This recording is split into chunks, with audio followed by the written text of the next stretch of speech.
Chegou a vez do Papa Figos nesta série de conversas. Olá, Zé. Pronto para falar do amarelinho? É verdade, é verdade. É uma avezinha com umas cores bem vivas. O macho, não é? Porque a fêmea não é tanto assim. E com Exato. um canto que é um espetáculo. É um canto espetacular, mas esta ave, apesar de ser muito audível e ter este canto característico, é muito difícil de ver, porque tem o hábito de se esconder pelo meio da folhagem. Que é um hábito tremendo.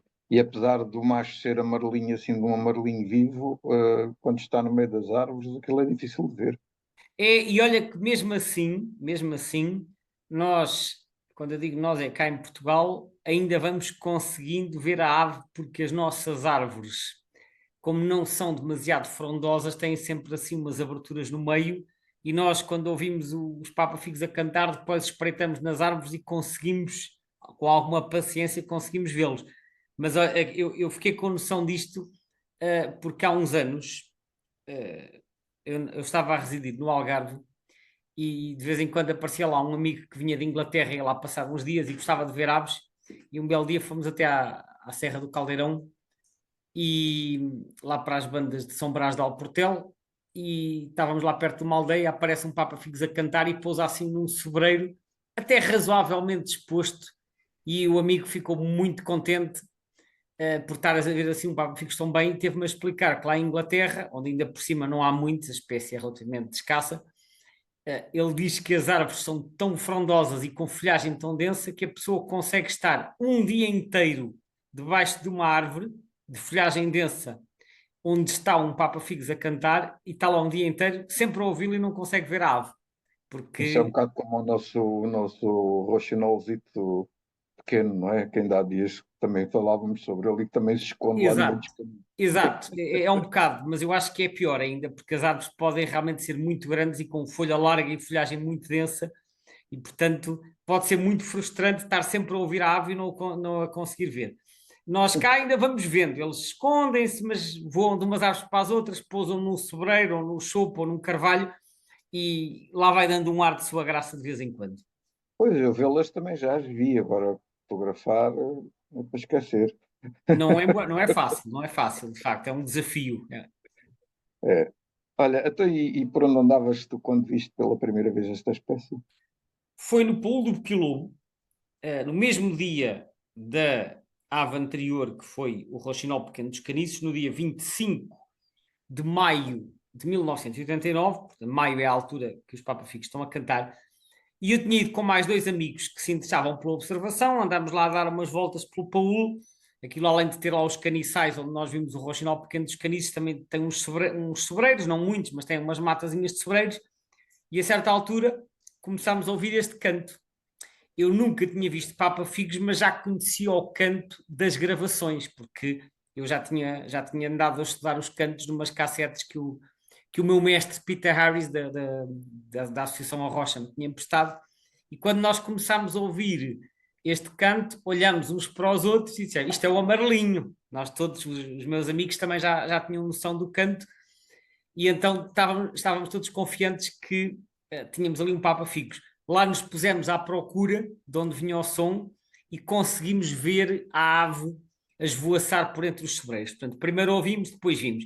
Não foi de maneira nenhuma a minha melhor observação, porque só vimos assim a ave a fugir mal, mas deu para registar. Foi o meu primeiro avistamento. Depois disso tive muitos outros avistamentos, alguns deles em condições muitíssimo melhores, mas de qualquer forma o essencial mantém-se. Isto é uma ave notoriamente difícil de ver bem. É verdade.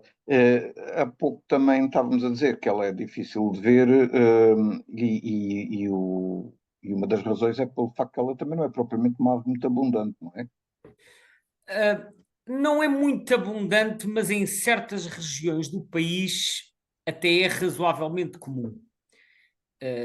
Portanto, no litoral, na metade do litoral, o Papa Figos é escasso, não há grandes dúvidas acerca disso. No interior é mais frequente, portanto, a espécie torna-se mais frequente à medida que avançamos para o interior, e penso que é especialmente abundante no nordeste do país, em Trás-os-Montes e na franja raiana da Beira Alta, ocorre em densidades maiores que no resto do território. Eu recordo-me, por exemplo, das vezes que estive em Miranda do Douro, que fica mesmo no cantinho nordeste do nosso país, no distrito de Bragança. Aí, nesta altura, em maio, ouvem-se papa-figos por todo o lado. De uma forma geral, no interior vê-se, e não é só no Nordeste, no interior algarvio, por exemplo, em Alcoutim, que é no Nordeste do Algarve, ou em certas áreas do interior do concelho de Castro Marinho, ao longo das ribeiras, ou até no Baixo Guadiana, mas já no Alentejo, por exemplo, em Mértola, também se vê com alguma frequência. Portanto, há bastantes assimetrias na sua abundância. No interior é razoavelmente comum. Agora, quem faça observação no litoral, junto à costa, etc., ou na região de Lisboa ou do Porto, não é uma ave que veja facilmente todos os dias e, portanto, aí pode ficar com a sensação de que a espécie é mais rara do que realmente é. Esta é mais uma espécie migradora, portanto, não é? Vem desde lá da África do Sul até cá acima para nidificar por cá, não é? Exato, vem da África subsaariana, a espécie inverna numa área que vai, estende-se grosso modo do Equador para baixo, portanto ali a zona de invernada vai desde os Camarões e do Congo e do Quénia para sul até a África Austral, e a área de distribuição como nidificante apanha a maior parte da Europa continental, certas zonas do norte da África e marginalmente as Ilhas Britânicas, mas eles não são muito comuns em Inglaterra, um pouco dos países nórdicos, e depois estende-se pela Ásia fora até ao Cazaquistão e à Mongólia e ao norte da China. Portanto, tem uma área de repartição vasta, mas mesmo estas populações asiáticas vão invernar a África. Mas não gostam assim de muita altitude, não é? Normalmente vê-se ali uns buraquinhos na distribuição que eu julgo que devem coincidir com grandes cadeias montanhosas, imagino eu. Sim, penso que não é uma espécie que suba muito para a montanha, embora possa ocorrer alguma altitude, mas não é uma espécie de montanha, efetivamente. Portanto, ocorre em planície, no sul do país até parece preferir as zonas perto das ribeiras, portanto, eu diria que eles não gostam de zonas demasiado secas, embora estejam presentes em áreas de clima mediterrâneo, mas eu no Algarve encontrava-os em locais com alguma umidade, e depois, à medida que vamos para o norte, eles já se tornam mais ecléticos nas zonas onde ocorrem. Mas, por exemplo, em Espanha sabe-se que é mais comum abaixo dos 1000 metros, mas que localmente nos Pirineus podem ir até aos 1500 metros e na Serra Nevada podem ir até aos 1700. Mas isso não é o habitual. Portanto, o habitual é ser de altitude média ou baixa, efetivamente.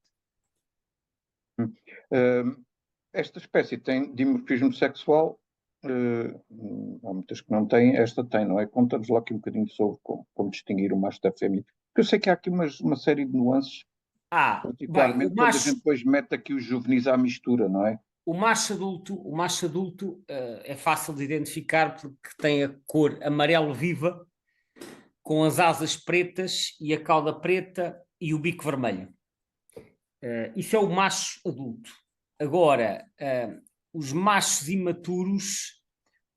imaturos podem ser, às vezes, parecidos com as fêmeas, que são assim Já, mas mais. quando dizes imaturos, estamos a falar de 1 ano, 2 anos?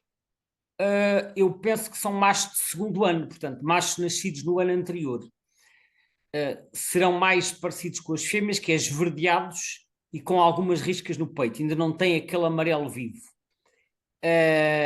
E depois, se calhar, só no terceiro ano é que atingem aquela coloração amarelo vivo. Portanto, as fêmeas são mais esverdeadas, com o urupígio verde amarelado e o peito riscado.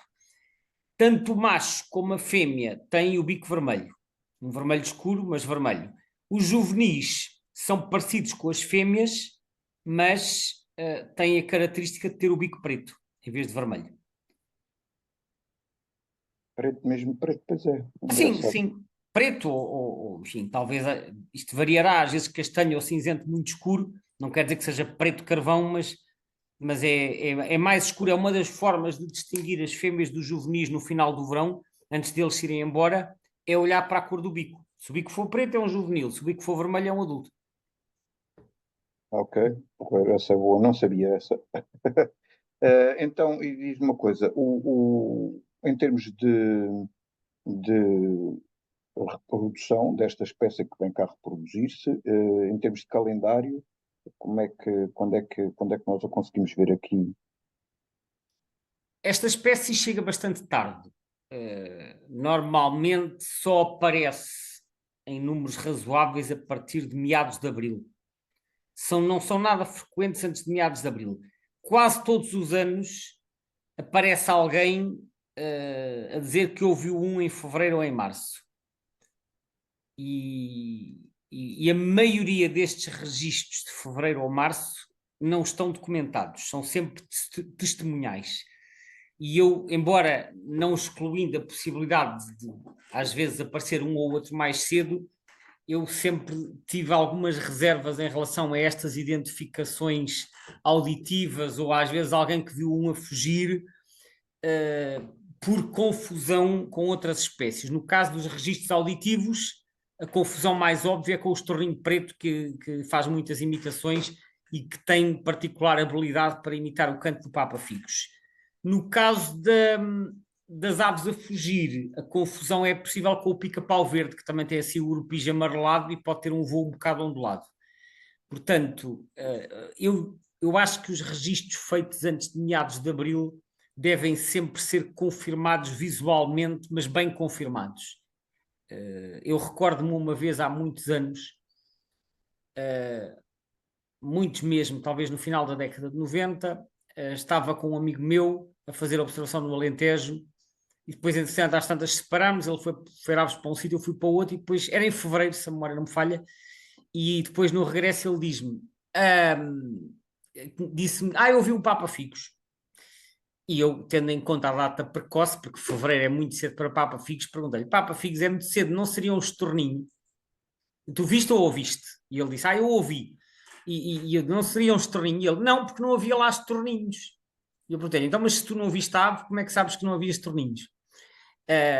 Esta situação, enfim, isto foi uma conversa comigo, mas eu acho que este género de situações, a pessoa pode criar a convicção de que é um Papa-Figos, mas se não viu a ave, se não sabe, se não viu, não consegue excluir que fosse uma imitação de estorninho, efetivamente. Portanto, estes registros, é que o problema dos registros de fevereiro e março é que não se encaixam em padrão nenhum. São assim uns registros esporádicos que de vez em quando aparecem e que eu desconfio que às vezes as pessoas não têm noção que estes registros são fora da época. Claro, como eu disse, pode haver alguns que sejam genuínos, mas penso que pelo meio haverá alguns que não são. O mais cedo que eu vi, salvo erro, até hoje foi 13 de Abril. Ouvi um a cantar no Crato, achei muito cedo, e depois fui à procura da ave e lá ouvi o macho a cantar lá no meio de um chopo. 13 de Abril acho que não tenho nenhum, se tenho algum mais cedo foi 11 ou 12, não tenho mais cedo que isso. Portanto, antes dessa data é mesmo muito invulgar ter Papa-Figos. Bom, isso em relação às datas. Eles depois vão-se embora no final de agosto, início de setembro. Em relação aos ninhos, eles começam a cantar quando chegam e depois fazem as suas posturas. Elas não estão muito estudadas em Portugal, mas dos dados que há publicados, sabe-se que a partir de meados de maio já há ninhos com ovos. Portanto, eu imagino que que a eclosão se dê no mês de junho e que os juvenis depois comecem a voar em julho, porque em julho e agosto já há para aí juvenis a voar. O Rei Júnior, que é um autor do início do século XX e que eu já citei em diversas conversas, publicou em 1931 o seu catálogo sistemático e analítico das aves de Portugal.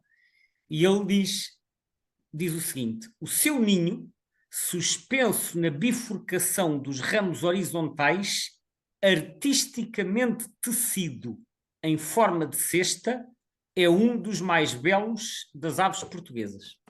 Faz esta referência. Eu só vi ninho de Papa-Figos uma vez, que foi no Algarve, precisamente, na Ribeira do Vascão, tinha lá assim uns eucaliptos dispersos ao longo da ribeira, de grande porte, e a essa altura eu vejo um papa-figos a entrar no eucalipto e ele foi direitinho pousar no ninho que estava assim suspenso numa ramagem de eucalipto que estava a cair, mas que ainda estava para aí uns 7 ou 8 metros acima do chão, do solo. Foi a única vez que vi. Mas já tinha lido que eles às vezes podem nidificar em árvores mais baixas quando não há árvores altas, que é o que acontece, por exemplo, no Algarve e noutras regiões. Por exemplo, o Coverley, que foi um autor inglês que viveu vários anos em Portugal, na zona do Porto, ele diz, como regra geral, os ninhos são colocados na extremidade dos ramos a uma altura considerável, mas nas imediações de Freixo de Espada à Cinta, que é entre as montes, encontrei alguns em amendoeiras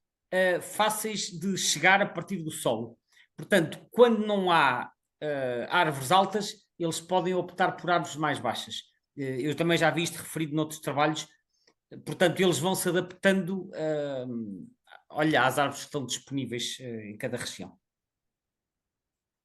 Uma coisa interessante também sobre esta espécie é o facto de o seu nome científico ter um tautónimo. Tu já nos ensinaste que não será, portanto, não terá, portanto, origem nos nomes iniciais dados por Linneu à maior parte das espécies. Pois, não tem, mas por outro lado tem. Ou seja, isto parece um bocado confuso e a origem deste nome tem o seu quê de confuso. Mas eu vou tentar desfazer a confusão. Efetivamente, o Linneu, tanto quanto eu saiba, não criou tautónimos. O que acontece? O Linneu descreve esta espécie pela primeira vez em 1758, no seu Sistema Natura, 10ª edição, com o nome, e agora pasme-se, Coráceas Oriolos. Ora, Coráceas, como sabemos, é o nome genérico do roleiro. Portanto, o Linneu, com as suas capacidades de observação da altura, achou que o Papa Figos era parecido com o roleiro e colocou no género Coráceas e chamou-lhe Coráceas Oriolos. Mas depois, na 12ª edição do Sistema Natura, que é publicado em 1766, o Linneu muda o nome da espécie para Oriolos galbula. Portanto, ele nessa altura já devia ter percebido que isto não era um arrolheiro, criou um género Oriolos, mas não lhe chamou Oriolos, porque eu acho que o Linneu, como eu já referi, não criava tautónimos, então mudou o nome específico para Galbula. Chamou-lhe Oriolos Galbula. Eu não sei exatamente depois como é que isto foi validado, mas dos elementos que eu consegui descobrir e daquilo que é o meu entendimento sobre a regra da prioridade, a dedução que eu faço é a seguinte: o nome específico, a prioridade aplica-se antes de mais ao nome específico, que é Oriolos. Portanto, se o nome específico era Oriolos, ele ficou Oriolos. Portanto, o segundo nome. O primeiro, inicialmente, era Coráceas, mas ele saiu desta família dos Coracidae e então vai para um género novo que é proposto. Ora, quem propõe o novo género é o Linneu, ainda que numa publicação posterior. E eu acho que é assim que ele fica Oriolos, em que o primeiro Oriolos vem da 12ª edição e o segundo Oriolos vem da 10ª edição. Portanto, temos um tautónimo que tem origem em publicações do Linneu, embora o Linneu em si não tenha proposto o tautónimo enquanto tal. Não sei se fui claro quanto a isto, é um bocadinho confuso.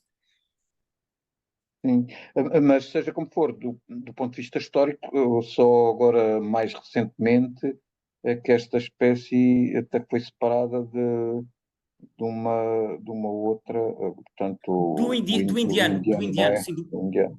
do Orioles Kundu, que é o Indian Golden Oriole, portanto, o Papa Figos indiano, com base em análises filogenéticas, foi decidido separá-los, mas é uma questão relativamente recente, foi já no século XXI, e então o nosso Papa Figos passou a ser monotípico, porque tinha duas subespécies, duas ou três, mas nomeadamente o Kundu da Índia foi separado e passou então a ser Oriolos, porque nós tínhamos de cá a espécie, a subespécie Oriolos, porque havia mais do que uma subespécie. A partir do momento em que ele é separado e deixou de haver subespécies, deixa de haver subespécie nominal, porque quando não há subespécies, a subespécie nominal desaparece e passa a haver apenas o género e a espécie, que é Orioles neste caso. Ele é monotípico e neste caso é também o único Orioles que temos em Portugal, não é? Não há Em mais nenhum. Portugal e na Europa, não há mais nenhum na Europa. Nem na Europa? Nem na Europa. Os outros são africanos e asiáticos. E depois há uns americanos que eles também chamam Orioles, mas que na verdade estão noutras famílias que são os icterídeos. Portanto, perdão, o género Oriolos mesmo tem, tem atualmente, deixa-me cá confirmar, ele tem atualmente, quantas espécies são?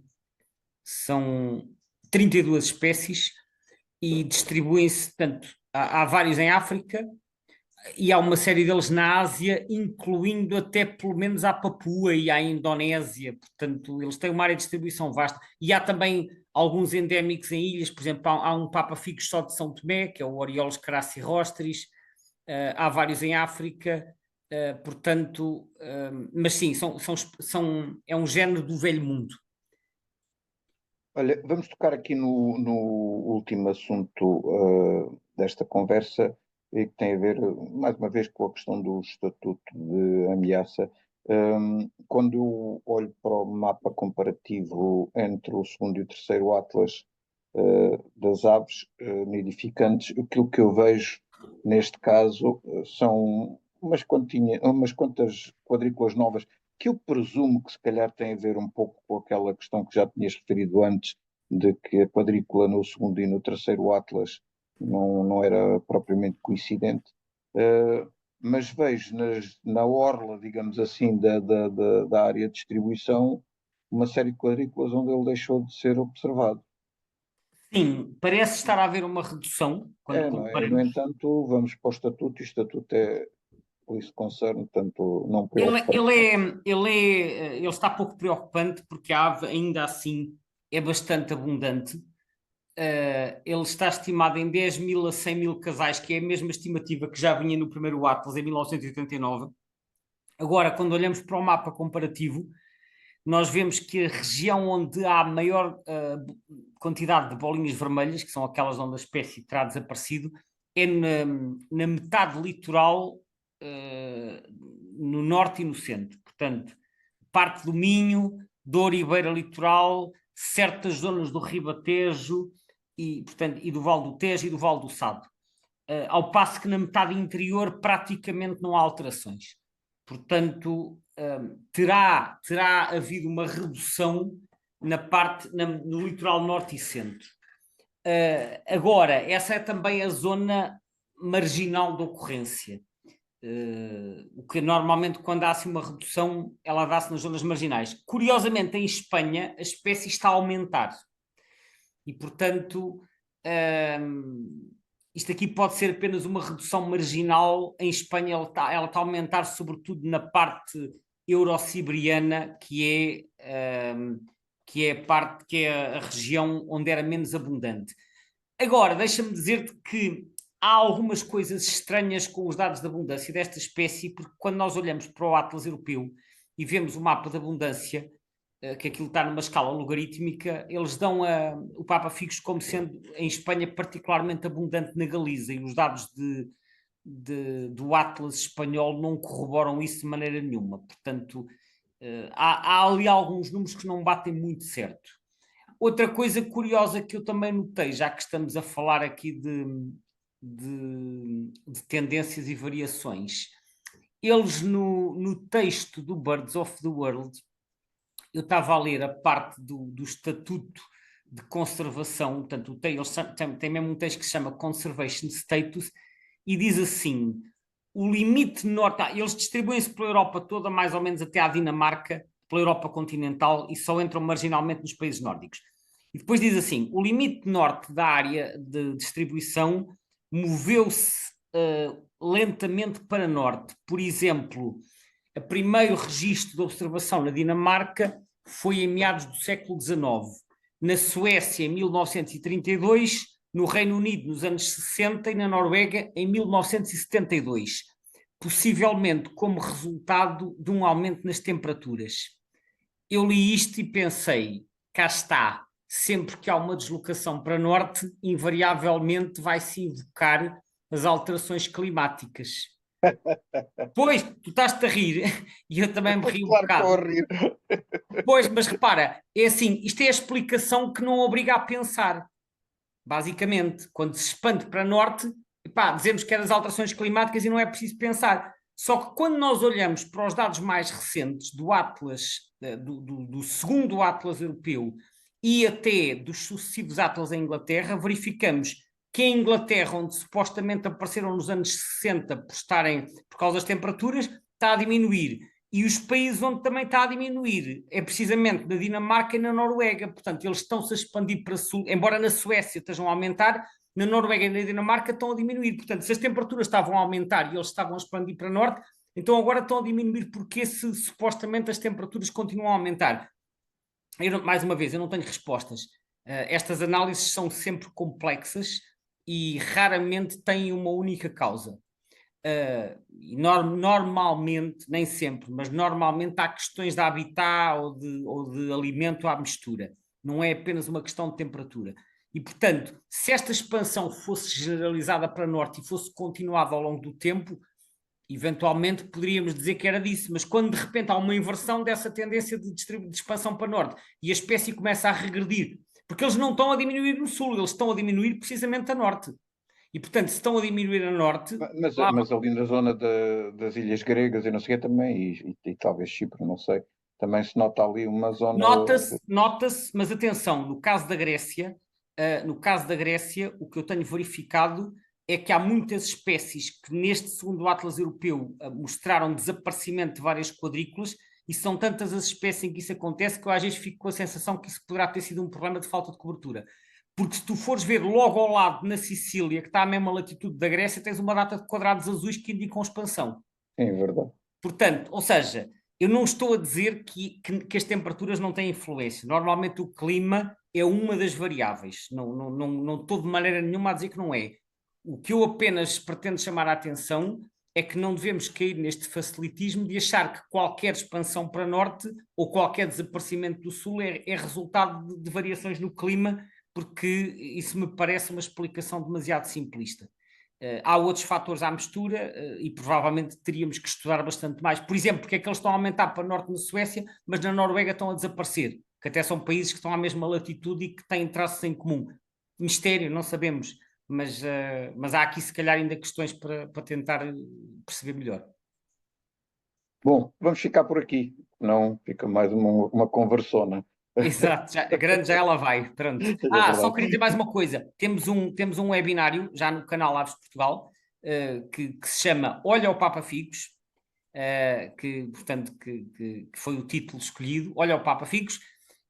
Foi gravado em maio de 2023 e, portanto, quem quiser saber mais sobre esta ave e sobre as aves do género Orioles, fica desde já convidado a ir procurar no canal Aves de Portugal do YouTube para ouvir então a gravação. E com isto me despeço. Obrigado a todos. Obrigado, Zé. Até à próxima para todos.